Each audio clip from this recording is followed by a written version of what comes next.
Here we go. Good day, everybody. Welcome to Dr. Tom's Tips on Tuesdays at 10 in 10.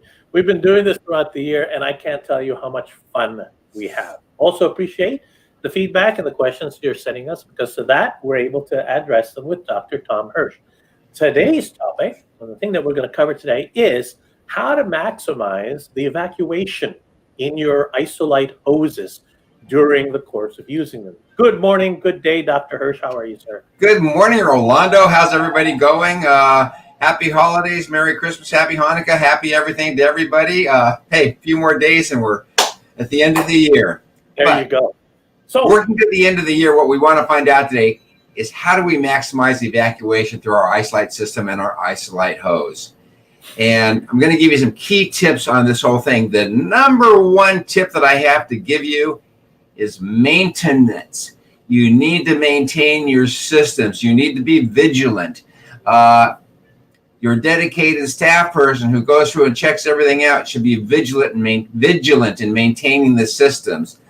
You need to clean your system. We happen to use this particular one, Precision Cleanse Plus. We happen to attach our hoses, not only our Isolite hoses, but our HVE hoses, to this particular canister. We can stick the hoses on top just like that. Fill it up with your cleaning solution. Maintenance is paramount in the whole evacuation system. And it is so paramount that sometimes you don't even know what you're going to get until you happen to go in and look at it. For instance, 5 minutes ago, I needed to prepare for this thing, so I walked into my operatory to get an I2 head. So here's my I2 head that I got from my operatory. Look at this. Look at the HVE valve. Something's wrong with these things. I don't have the foggiest idea what's going on, but they're just floppy and they're loose.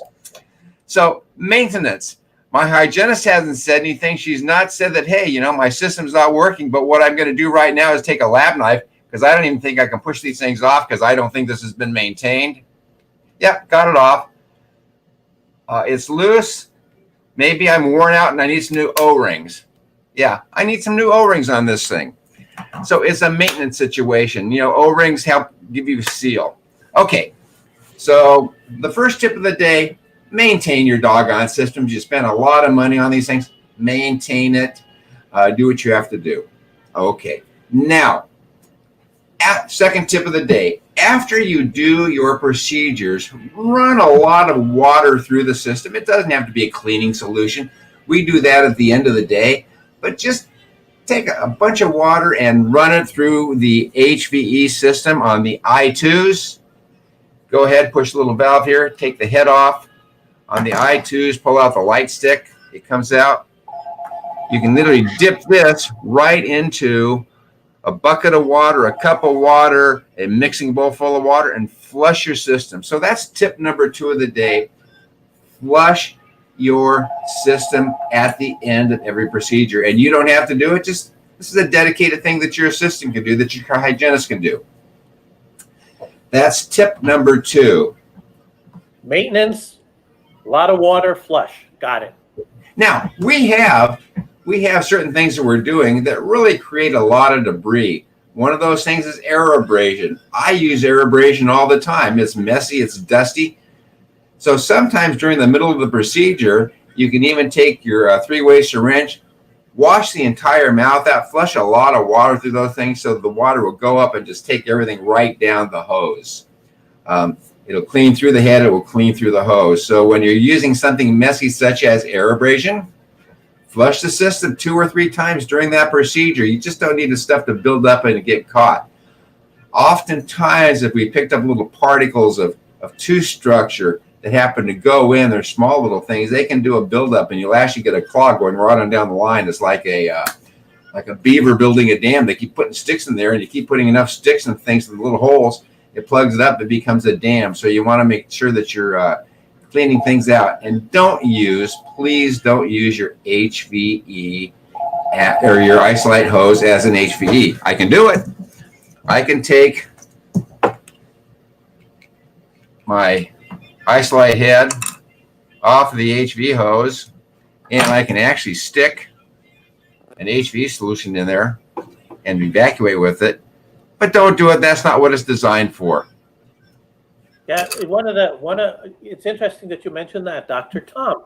One of the things that we've been seeing is hoses coming in, and there are actual teeth all through the line, and it's completely clogged. Whole teeth or pieces of teeth, pieces of tooth? Yeah, Like pieces yeah. of tooth? Yeah, I don't think you get a whole. It's The only way that you can do that, because I got to tell you, Ro, a piece of tooth is not going to go through that little tiny channel right there, and certainly, I mean, that's just as big. Not in the middle. Hang on, let me block that off for you guys. Oh yeah, but these holes are small. They're not very big at all, so it's going to be hard to get something large inside. Like the tip, don't use it as an exactly. HVE is an HVE, is that right? Yeah. Okay, so we water through it. We talked about air abrasion. We talked about cleaning and maintenance. Here's another thing: blood. Blood is a great coagulator, and blood is a great. I've got some videos. We did a couple of surgical procedures yesterday. One was an extraction, implant, and graft.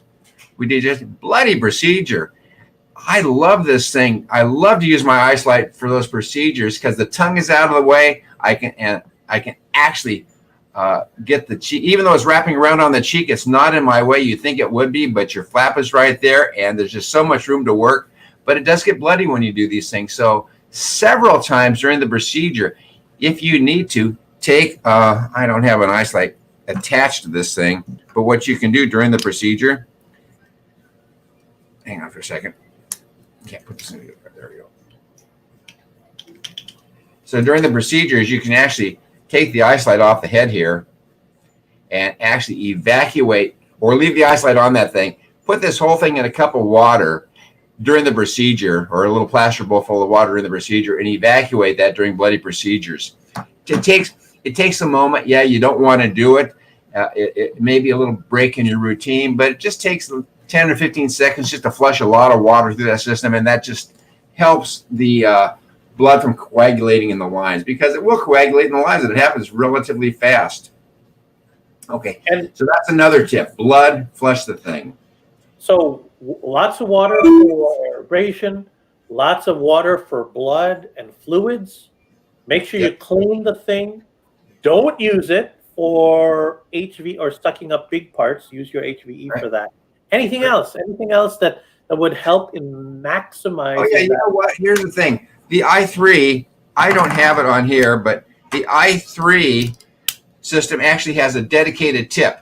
So you can, I don't have an i3 here, but just pretend this is an i3. You'd actually pull the head off of the i3 like that, put the cleaning tip right on there, and that's actually will be a dedicated cleaning tip that can actually go right into the bottle, into the section thing right there. So you use the dedicated tips, follow the instructions.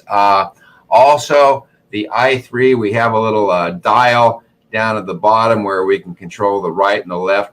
Make sure you take that thing apart and look to make sure there's no clogs in there. And that's about all I got. Awesome. Thank you. Really appreciate that. Yeah, but the number one key, maintenance, maintain it. Awesome. Thank you, sir. Really appreciate that. You're Those welcome. of you who are watching, if you like the content, please, if you're running into anything that you can't figure out, or you're, that's just a little stymied with regard to the Isolite system, please let us know. Dr. Hirsch has seen it all. He's seen it all, and he can give us some really good advice regarding how to deal with it. So thank you, sir. Have a great week. You busy? Are you busy? Oh, I'm sorry. I was waiting for you to say some more. We're swamped. We're absolutely swamped at the end of the year. There's a lot of stuff that we have to do. So yeah, it's been great. I mean, there's the whole COVID thing. People have really come in, and they've been doing a lot of procedures, elective procedures they just wouldn't normally do, just because they've got the time to do it right now. And some of my patients actually have the discretionary funds to be able to do some elective procedures. Some don't. So it's been good. Awesome. Well, thank you, sir. Appreciate it. We'll have one more before the end of the year, and then that's it. So if you have any questions, if you like the content, please share. If there are things that you want Dr. Tom to cover, please let us know. Thank you so much, Dr. Hirsch. Appreciate that. You are very welcome. Be safe, everybody. All right. Thank you, sir. Appreciate it. Bye-bye.